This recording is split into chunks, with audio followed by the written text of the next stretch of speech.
Hello students, a very good morning to you. Let's continue our chapter 11 of class 10, that is transport in plants. Today we will study about ascent of sap.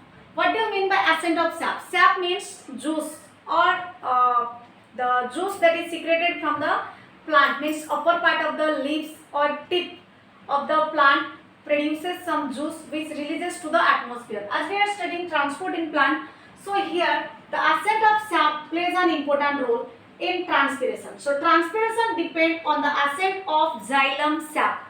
Xylem is consist of tracheids, vessels, xylem parenchyma and xylem fibers, which together helps in the conduction of water and transportation of water. So here it depends on some physical properties, and these physical properties are cohesion among water molecules. Second property is adhesion between the water molecule and the tracheary elements, means the tracheids and vessels. And third one is surface tension of water molecules. So let's understand what are these sentences explain about. Here cohesion among water molecules. Cohesion means when the attraction between or when attraction occurs between the equal molecules or same molecules. Due to cohesion, the conduction of water means absorption by the root occurs, and that again goes up to the plant, and through leaves it evaporates to the atmosphere. That's why it is called as cohesion among water molecules, and this is possible due to cohesion. Means when water is released out, then again other water molecules are attracted by that water. So here evaporation and absorption means transpiration and absorption continuously occurs due to ascent of sap. Second one is adhesion adhesion between the water molecules and the tracheary. Adhesion means when attraction takes place between two different molecules.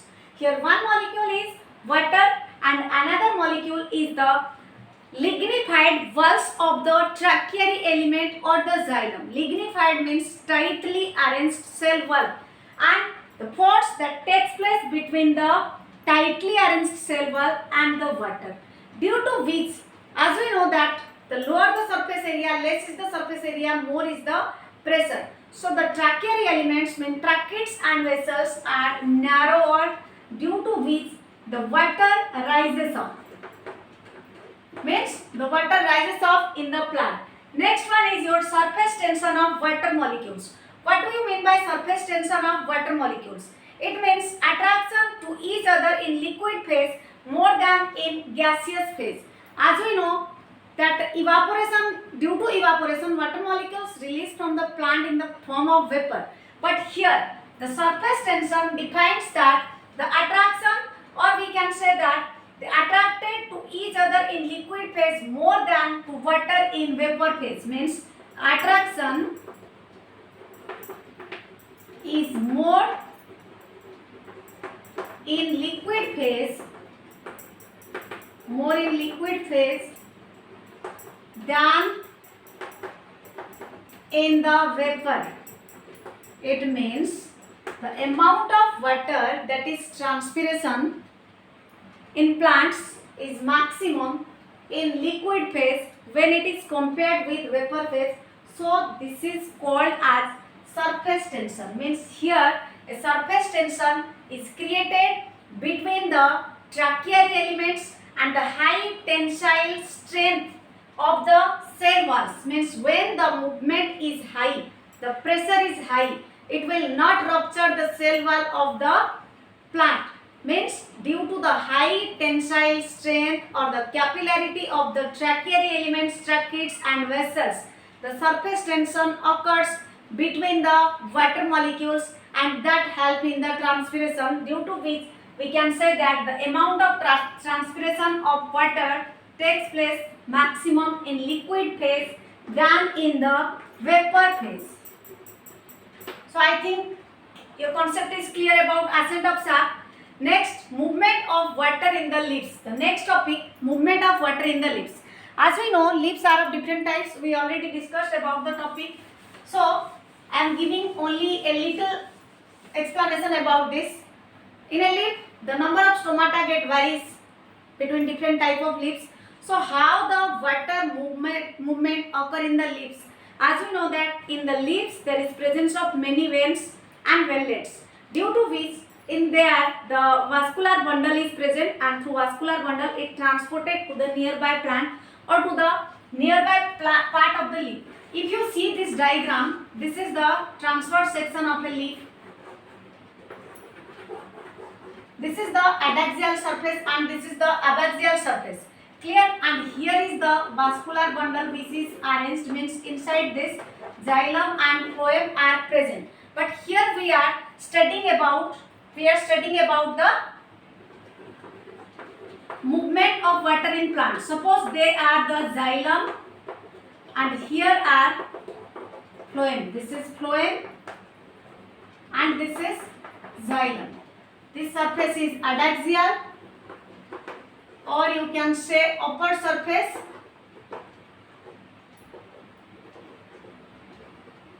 and this is the abaxial or lower surface. As you know that in both the surface there are some stomatal openings are present. These are the stomatal pores or stomata through which water is evaporated and diffusion occurs between the surrounding and stomatal pore. Clear, students? And here are the palisade parenchymatous cells are present. Here are palisade. As you know, in chapter 7, the palisade parenchyma and spongy parenchyma are present on the adaxial and abaxial surface. This part of the leaf have the less evaporation or less transpiration occurs, as water they hold less water, and the lower surface in which spongy parenchyma is present, it absorbs more water and also transpiration occurs in more speed or more fast. So here how transpiration occurs, you can see that here is the xylem, the water comes from the xylem, towards the middle part of the leaf, and then again it goes towards the stomata, and through stomata it gets evaporated. Same for here also water releases. So in this way the stomata is the path or the way through which water is released, means transpiration occur. So here, as we are studying about the movement of water in leaf, the movement of water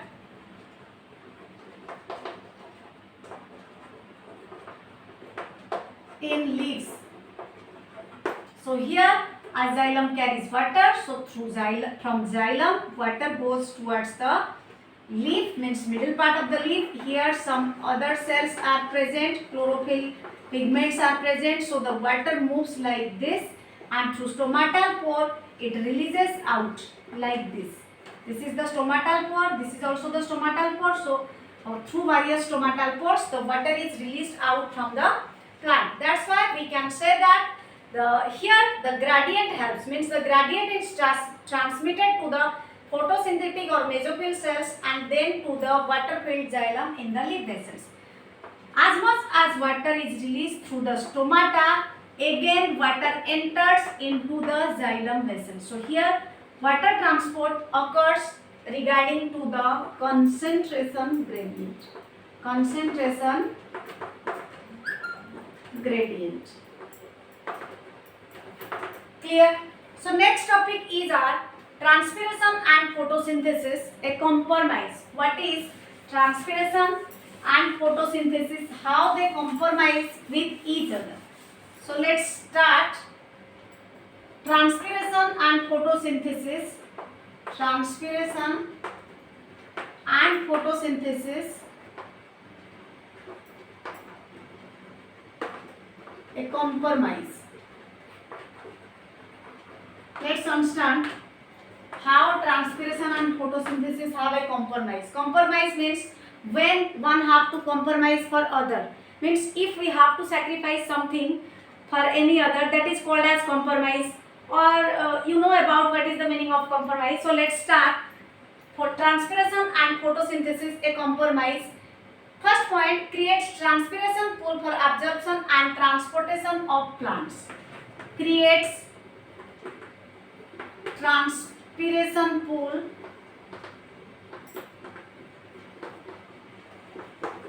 for absorption of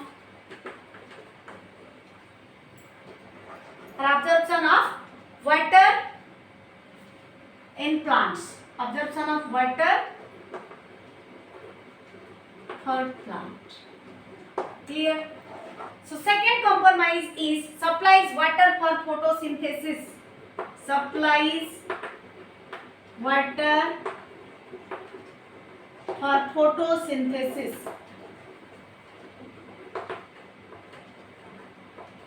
Third point means we are studying about transpiration and photosynthesis. So third point is transports minerals from the soil to all parts of the plant. Transport minerals from soil to all parts of the plant. And the fourth point is tells about cools leaf surface. Cools